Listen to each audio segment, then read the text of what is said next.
سب سے اچھا صدقہ وہ ہے جو مستحق قرابت داروں پر ہو۔ اگر قرابت دار محتاج ہو تو غیر پر کوئی صدقہ نہیں۔ سخی اللہ کے قریب ہے، جنت کے قریب ہے اور لوگوں کے قریب ہے، مگر دوزخ سے دور ہے۔ لیکن بخیل اللہ سے دور اور جنت سے دور ہے، مگر دوزخ کے قریب ہے۔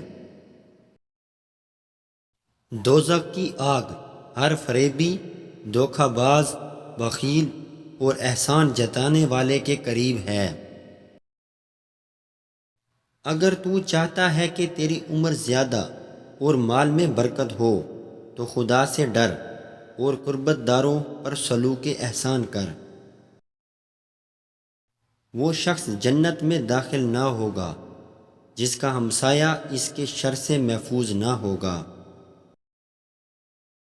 جو شخص اس بات کی پرواہ نہیں کرتا کہ کہاں سے کھاتا اور کیا کھاتا ہے، تو اللہ اس کی پرواہ نہ کرے گا کہ اسے دوزخ میں کس راہ سے ڈالے۔